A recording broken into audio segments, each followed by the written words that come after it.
Buenas tardes, RevvED familias. Good afternoon. My name is Christy Moreno with Revolución Educativa.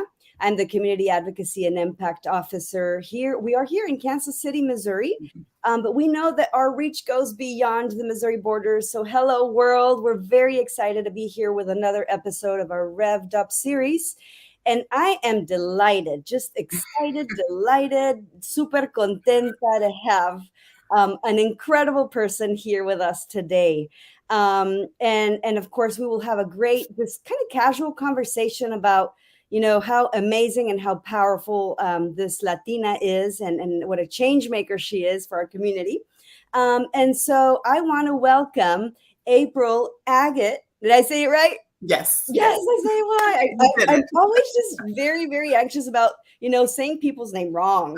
I understand. My name has been butchered just a variety of times, and I'm just, very careful about that. But thank you so much, April, for making time. We know how busy you are. You wear multiple hats, both in your personal and your professional life. And, making time to talk to us and to our community is very important. So I appreciate it very much. So let's just jump in and get started. If you would love, give us just a little bit of who you are. I know you're a mom, you're an educator, you're a volleyball coach, you are, part of a variety of boards. And so tell us a little bit about yourself, April. Yeah. Thank you for having me. I think, it's important, the work you guys are doing, and I understand the names because I think names are important. It's how we identify. And so it's important to try to get names right.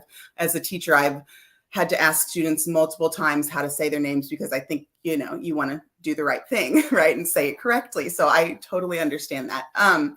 I am, I'm passionate about a lot of things. Probably most of them revolve around children and education, and probably marginalized groups. I've decided that I want to try to make the biggest impact I can. And I want to say yes to things that I feel like will have a positive effect. And so recently, one of the things that I've said yes to is I accepted a position out at Fort Osage School District as a teaching and learning consultant. And so I currently work with, student teachers, and now I'm going to get to work with new teachers and be able to mentor them and support them. And that won't start till August, but I'm so excited about this position because, teacher retention is an issue for really nationwide. I mean, it's not just our area. Yeah. And so I think it's so important that, I'll be able to support new teachers and help them work through their struggles and hopefully help them grow, because education is such an important field, and I can't think of anything better to do. I mean, it's so important. So you have children, you're a mom? Yes, I do. How many kids do you have? I have 4 children. Mm-hmm. I have twins that will be in 6th grade next year, and they're girl twins. They are fraternal though, so they do not look alike. You can tell them apart. And I have 2 boys. And my oldest son will be in 2nd grade next year. And then my youngest will be in kindergarten. And so for me, that will be a little bit of a change, not having a little one at home. So I have decided to, make my plate a little more full. I think I function well with a full plate. So that's why I accepted this new position to be a teaching and learning consultant. And I'm joining another board, Job 1, and they support adults with disabilities in the community. And I'm very excited about that. So those are just a few other things in addition to school board and coaching volleyball and all of that. So because there's so much work to do. There's so much work to do. And I feel like, how can we not, I think a lot of us, that's the thing. It's like there's one more thing. You're like, oh, but could I make a difference here? And could I make a difference here? And I think that's so important that if we have the tools that we try to do what we can. Yes. That's incredible. I think that's one of the hardest things is balancing that, because we want to say yes to everything. Yes. And sometimes we do, and we're like, how am I going to make it work? We'll figure it out. Mm-hmm. I'll get better at it. Yes. But I get it. I mean, when the need is so great, and we know it specifically in the education realm, whether you see it through the lens of parents, through the lens of students, through the lens of educators, administrators, just the constituency in general, there is much improvement to be accomplished. Yeah. And so I'm very grateful for you, your passion for this, and all that you're doing to contribute to being the incredible Impacto Changemaker that you are, because you recently received an award, an Impacto Changemaker award Yeah. by Revolución Educativa. Tell us what that means to you, and not just receiving the award. We always talk about the importance of recognizing each other's power, because I believe that makes us stronger, right? Mm-hmm. And that Yes. we need to really recognize our individual contributions, because all change makers bring something to the table and an impact the community in different ways. But what does it mean to you to be recognized as a Latina change maker in the greater Kansas City area, and what do you think can be accomplished by recognizing others as well? Yeah, I was actually surprised that I was honored. I feel like, sometimes, and I think a lot of people may feel this way, that, well, I'm only doing this, right? Because it seems like there's so many things to do. So I just really felt honored that I was one of the people in this area to be chosen. I mean, that's huge for me. I think ultimately it is very, very important to see representation. It really, really matters. Especially, I think for young people, it's important for them to see leaders that look like themselves, so they can widen their view of possibilities. And so, recognizing the Latinx change makers is important, because we need to spotlight the good that people are doing. I think it's easy to focus on what's going wrong, but I think it's more helpful to focus on what's going right, and then, go from there. And so, there's a lot of times in our community, we don't even know all these good things that people are doing. And I feel like, it's vital that we highlight this, and hopefully it will inspire others to get involved, to make that positive difference, because you can choose one thing and it can have a ripple effect. And that's so important for others to see. Thank you. That was a beautiful, I just love how you speak so Oh, beautifully, so eloquently, and so from the heart, you can tell. thank you. So I always like to ask people, especially those of us that, are very committed to improving the educational outcomes of our students. Yeah. What was your school experience? What was your experience, K through 12, being a student? And then if you can tie it to, like, how does that look today, and what do you think of public schools today? Yeah. So, I went to public schools all the way through. I did end up going to a private college, but K-12, I was in public school the entire time. And for me, I liked going to school. I enjoyed it. I was a struggling reader probably till I was about in third grade. And it did get better for me. But, so I did struggle for a little bit, but school was always a place where I felt calm and safe and supported. And I enjoy structure. So for me, that was something that I really liked. I had good experiences with many of my teachers. And so I was very lucky with that. And I think that kind of inspired me to want to be an educator. I felt like, this is a way that I can make a positive impact and I can make a difference. And, I remember many, many of my teachers, too many of them to name because I wouldn't want to leave anyone out, but that supported me and that helped me and that, gave me encouragement. And I think that's so important if we can do that for future generations. So, I think that's important. As far as public schools today, right? I think for me, the reason why I've chosen to have my children go to public schools, and I'm on a school board for obviously public schools, I feel that I'm a strong proponent of it. I think that every single person has a right to an education and has a right to a good education. Public schools are for all children. They don't discriminate. Everyone is accepted as they should be. And I think one of the things that always sticks out to me is that, I think public schools deserve much more funding than they get. I think it's often as far as being on the list of priorities, it's not high enough nearly. And, right or wrong, schools are tasked with doing so much more than simply educating kids.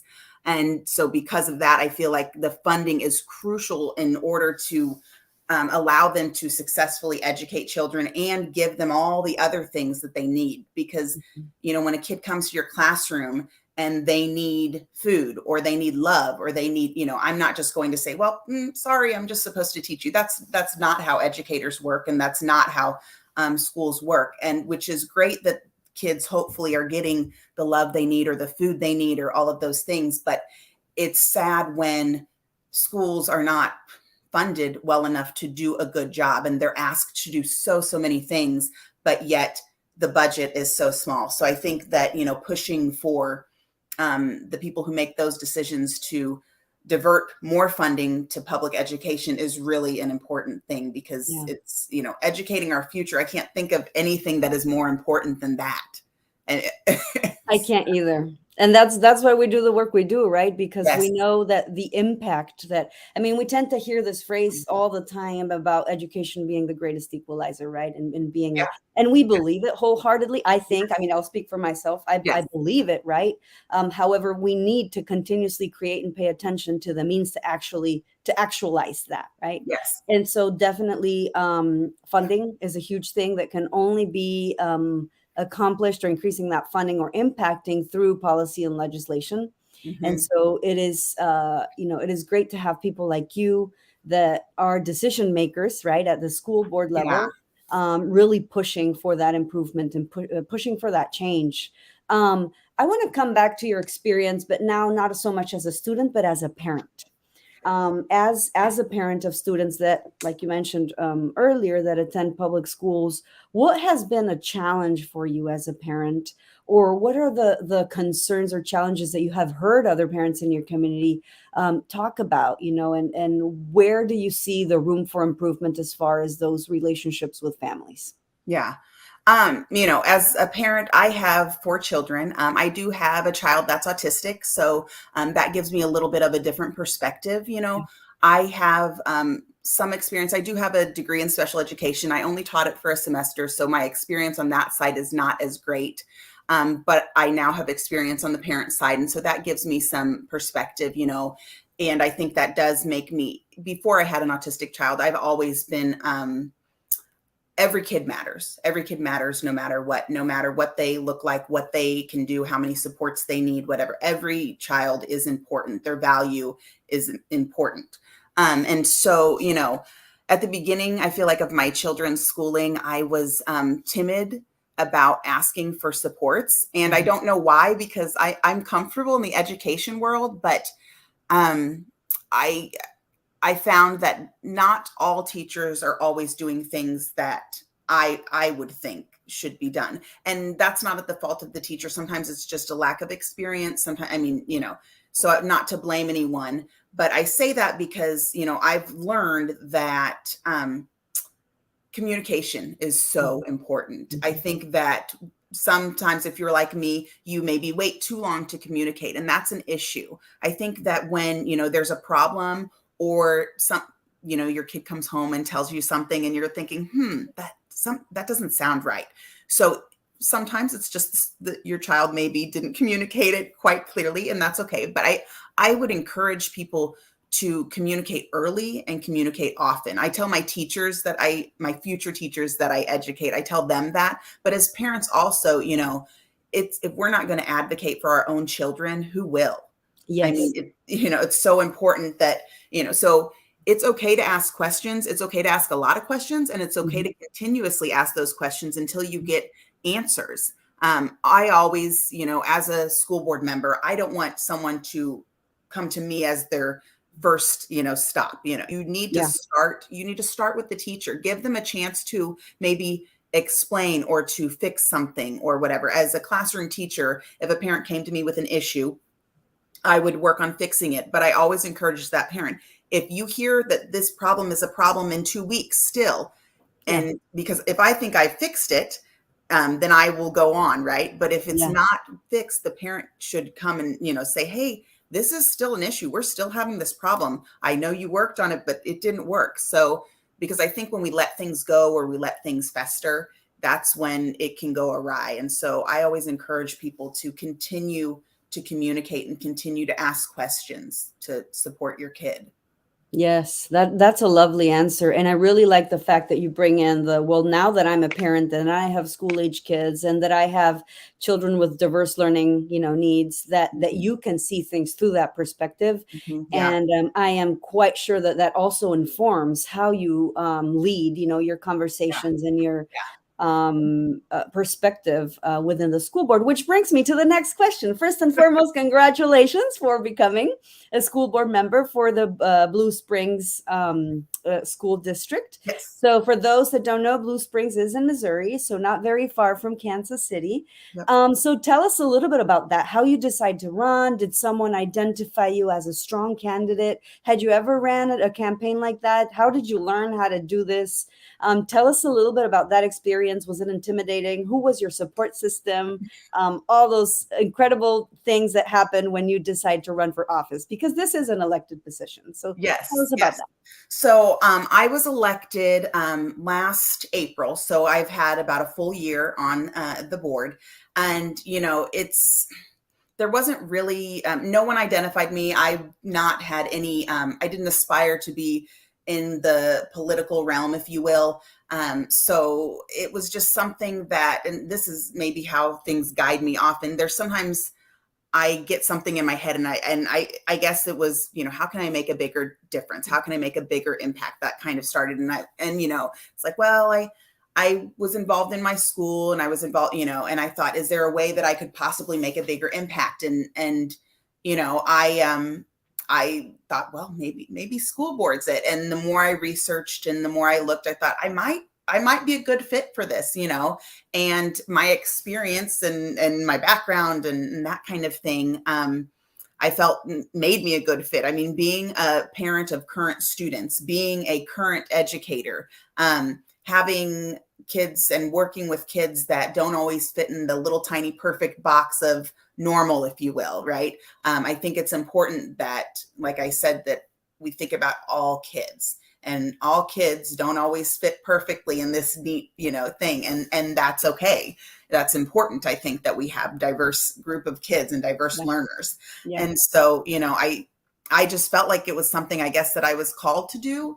And so I thought, I'm going to do everything I can to get on the board and hopefully make an impact. But I tried really hard because I thought, whenever I do something, I don't tend to do it ever, kind of. It's like, all right, once I made that decision and I filed and I thought, okay, I'm going to do this.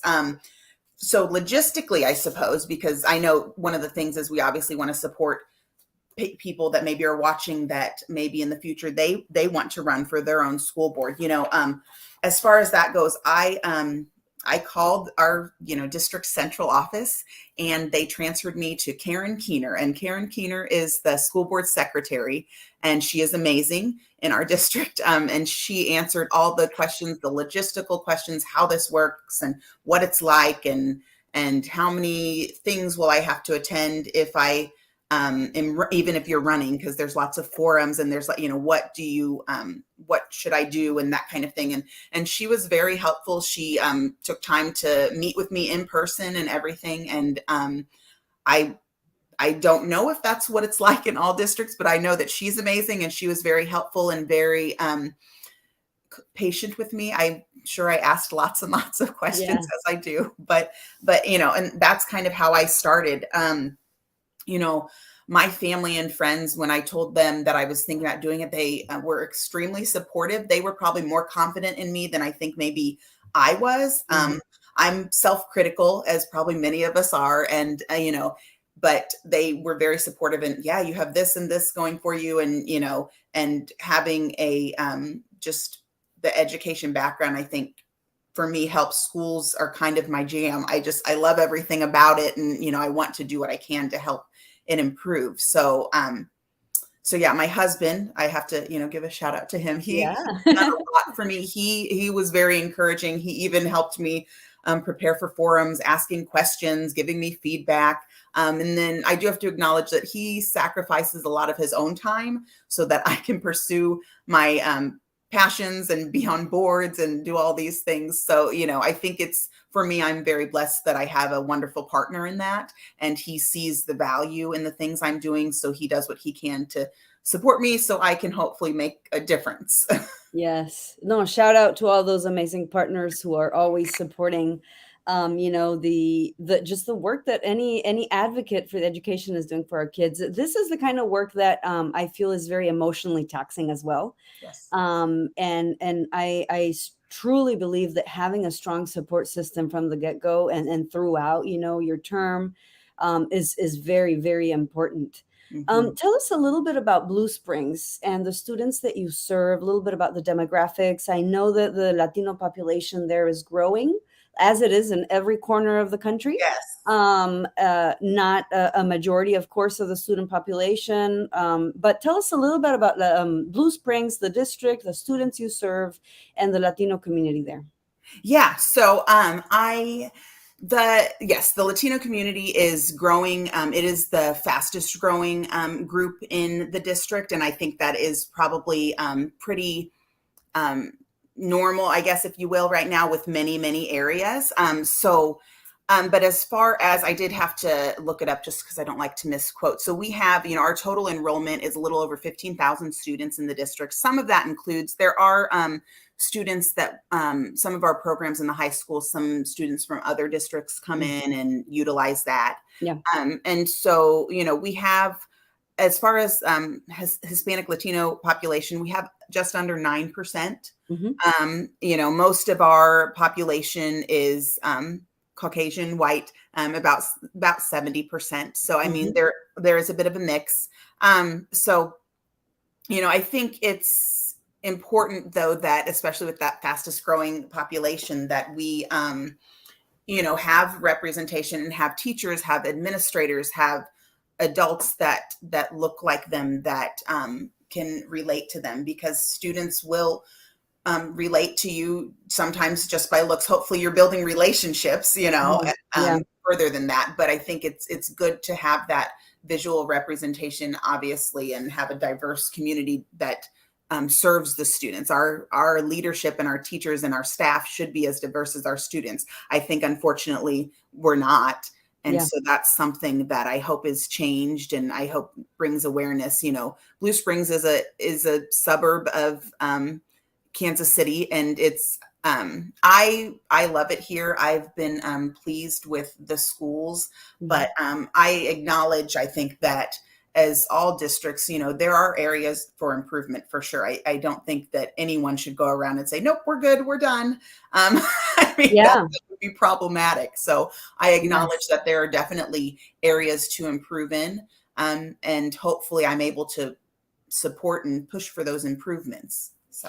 Well, brings me to the next question, which is two-way. One is, what excites you most about the next few years as you're part of the board? What kind of impact? And then what are the things that need to be prioritized in your district? Where do you see the greatest need for improvement, et cetera? Like, what are the needs of your district?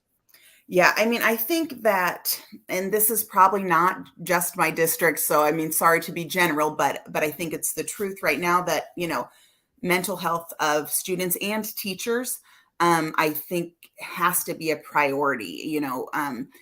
A lot of people suffered, especially with the pandemic. I think that a lot of things were brought to the surface, maybe that for whatever reason was not as magnified. And so, I think that through the pandemic, we've learned that a lot of people are struggling with their mental health. I think we need to make sure that we are, again, school systems oftentimes give supports that are needed because they're needed. So for Blue Springs, we have recently decided that we are going to start hiring licensed professional counselors. So we have our school counselors, but we also are hiring licensed professional counselors, which I think is very important, so they can do the deeper work maybe that needs to be done. That's something we've started, and I believe we're going to continue to do We've also decided, we kind of took a holistic approach. We've also decided that we are going to hire more administrators so they can support the teachers better. I think oftentimes teachers are trying to do so much on their own, and everyone's spread so thin that they don't get the support that they need. So we've decided that we are hiring, I forget the exact number, but there's several more administrators, I think it was almost one more administrative intern per building, which will help a lot. We have 22 buildings in Blue Springs, so it's not a small district. What else? We've hired, or we are hiring, I don't know if they've all been hired yet, but 25 more special education teachers. I think that's an area that is needed. I think there's a high burnout for special education teachers. There's lots of paperwork. There's lots of emotions, I think, that are tied to it. You're doing good work and you bring it home and it can be stressful. And so we're hoping to be able to make sure that the kids are getting the support they need and that the teachers are not spread so thin. So, I think those are some things that we've prioritized in our district, but we're going to, of course, continue to monitor it because, like I said, it's never going to be, oh, we're done. And I hope that no one in education has that attitude, because there's always going to be something else in another area that you can improve. So moving on, the next part, the exciting stuff, right? All the things which not that that's not exciting, because hiring the counselors and the admin and the special ed teachers, that is exciting too. But some of the stuff that I think excites me about being on the school board is just the opportunity of all the things that I've got to experience. I love all the celebrations, the graduations, the academic ceremonies, the athletics that we get to celebrate, the musicals. There's a lot of good programs in the district that I'm excited about. We're changing our freshman campus over to a career and innovation center, which I'm really excited about that. I feel like, real world learning is an area where we are trying to grow, because students hopefully will be able to graduate with, if they're not going to college, we want them to have tangible skills that they can go out and be ready to work, and hopefully they will gain those experiences in high school, so to prepare them well enough to get a job and be successful. So I'm really excited about that's upcoming. One of the things that I've decided to do as a school board member, we have, like I said, 22 schools. I made it a priority to try to visit the schools on a regular basis. I only made it to about half of those this year. But I do plan on continuing my visits. I know I had posted on social media about some of my visits, and it was fun because people that I actually knew in the district that were teachers would send me a message and say, hey, feel free to come to my classroom. We're doing this or that. And I did. And it's just, as an educator, being with the kids and seeing them learn and helping make those connections with things is exciting to me. So I love that. And so that's something that I plan on continuing to do. And I think it's important too, that as a leader, when you're in a position, I feel like you have a duty to know the issues and to know the problems as best as you can. And so I thought it was very important for me to be actually physically in the schools. I volunteered, subbed. For many days I would call and say, where is a job not filled? And I would go into the classrooms and I'd go sub.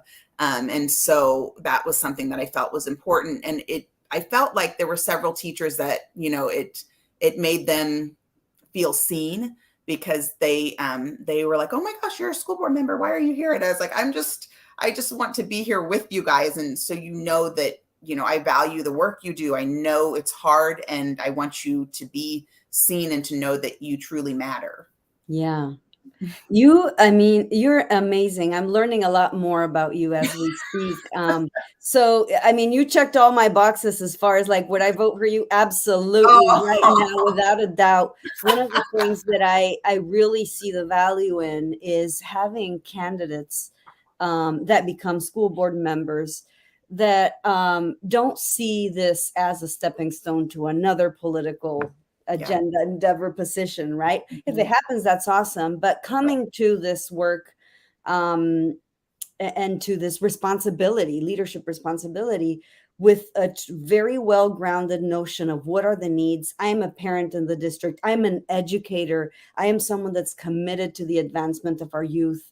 All of those things you have, like, you're spot on, and it's just so inspiring to see someone as amazing as you taking this work on. And I want to say thank you. The other thing that I really loved that you just said right now is that you're going into schools. You know, how many times do we hear about boards, whatever boards they may be, school or not school, where sometimes the board is very out of touch, right, with the constituency, the students, the body that they serve.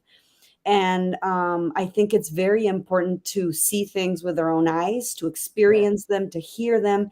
And what better way to do it than actually subbing, right? And getting to interact with the students. Yeah. And getting the feel for what the surrounding is, their environment, their needs, the classroom management piece of things. Like, that is amazing, April. I really hope that we get to amplify, that you get to amplify this experience and share it with others.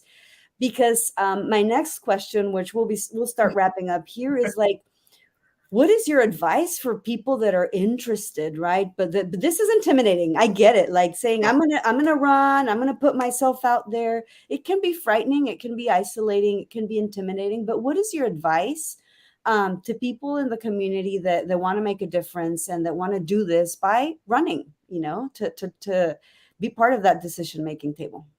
Yeah, I would say that one of the things that I think is, when you're trying to make a difference, don't wait until something negative happens to then have a reactive experience. You know, I didn't necessarily have any one thing where I was like, oh, well, now I'm running for school board, you know, and because I think when you do it in that frame of mind, I don't know that that's the right motivation, right? If you're angry about something or that kind of thing, I don't know that that's going to last. And I don't think that that's going to help you. So I would encourage people to get involved and do what they can. If you're interested in specifically the school board, I think you need to get to know your community. You need to be involved and volunteer at the schools, talk to teachers, figure out what programs you have, what programs do you need, what supports do students need that they don't have? How can we prepare them for life outside of school? You know, all of these things are so important. It is intimidating. I do have to be honest.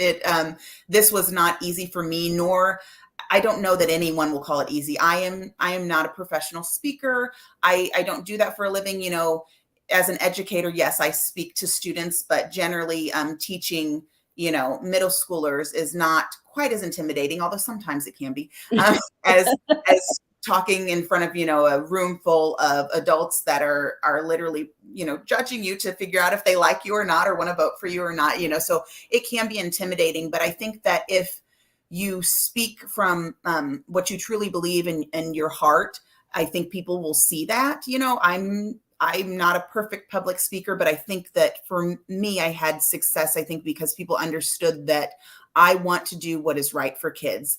I will make my decisions based on that. You know, I did have people reach out and say, are you a Democrat? Are you a Republican? Are you?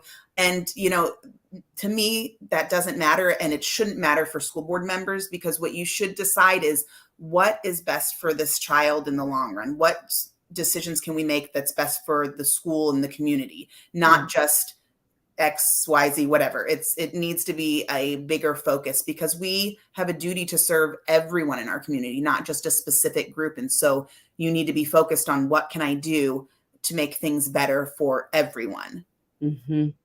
That's amazing. Tell us one last thing. Tell us what your summer looks like, right? Does the school board still meet with regularity? What's your life like these days and in the coming months? So we do meet every month. And the way that Blue Springs has it done, which I actually like it, we always, usually we'll have a board meeting on like Monday nights. We have our work session. And then the following Monday is when we have our official board meeting. And the work session is really, I would encourage people, if your district, find out what your district does. If you're wanting to also run for school board, I would encourage you to be at the school board meetings, so you can be knowledgeable. For us, a lot more of the nitty gritty stuff happens during the work sessions. So I would encourage people to attend those if your district divides it up like that. Our official board sessions are exciting though, because that's when we do we celebrate students, we celebrate staff, we celebrate programs. So I do love that because we get a lot of the celebration piece. But the work session is really when we hash through more of the details of things. So usually that's one Monday, and then the following Monday we have the official meeting. Now this month, because it is the summer, we did go ahead and we had the work session and the official meeting on the same night, because they try to give a little more free time because the school year is quite busy. So we do still meet, but things are usually abbreviated.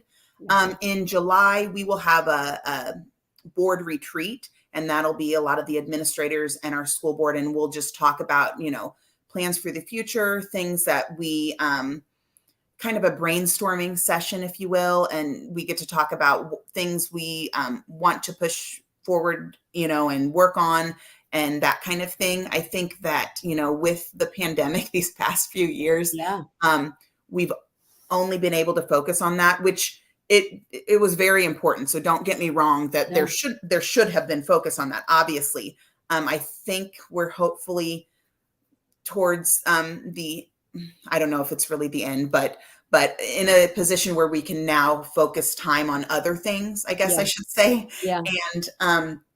And so I think there's been some things that have kind of been put off that we would have liked to visit more. And so we're continuing to, I think, do that and hopefully kind of make a schedule of things to take care of that haven't been really probably gotten as much attention as we'd like to. Yeah. Any fun vacations with a family, or is there a staycation or something going on where you can kind of relax and sit back a little bit? Yeah, I'm making my children go to summer school, so so they're doing that. But we were going to go a little further. We were going to take a trip with some of my extended family further away to Yosemite, but with the gas prices and everything, that kind of made it a little bit, we felt maybe not wise right now. So we're going to maybe do a little closer, thinking maybe the Omaha Zoo. So we've never been, but I've heard amazing things about it. So I'm excited about that. But and my kids are of course excited because we're gonna go with my sister and her kids, and then my mom, and so it'll be a little family vacation, and it'll be a good time. So yes, that is wonderful. I hope you have a great rest of your summer with your family and with all the things that you're, juggling and balancing. I am very grateful to you for your time and for taking, having what it takes to step up and lead your community and your school district along with your colleagues, with empathy, with the values, with the mindset that you know what is needed, what the priorities are. And again, I want to thank you for serving the community that you serve, for running, for leading, for being an incredible mama. I see that. It's always volunteering and coaching here and there. And really for being a role model for not only other parents, but also for the youth and the children that are part of your district and your community. So I appreciate it. I hope that we can connect later on to give us an update on how things are going over there. And really, thank you so much. Congratulations again for being one of our 25 Latino Impacto Changemakers. And I appreciate this time. I hope you have a wonderful rest of your Wednesday, and we'll be talking, more and more and more. Yeah, great. Thank you so much for having me. And I appreciate all the work that you guys are doing to advocate for children and to help support parents. So I really appreciate that. Absolutely. Well, thank you everyone for tuning in. We were here with visiting with Blue Springs School Board member April Agate. Yes. Thank you for tuning in, and we'll see you later. Adios. Bye.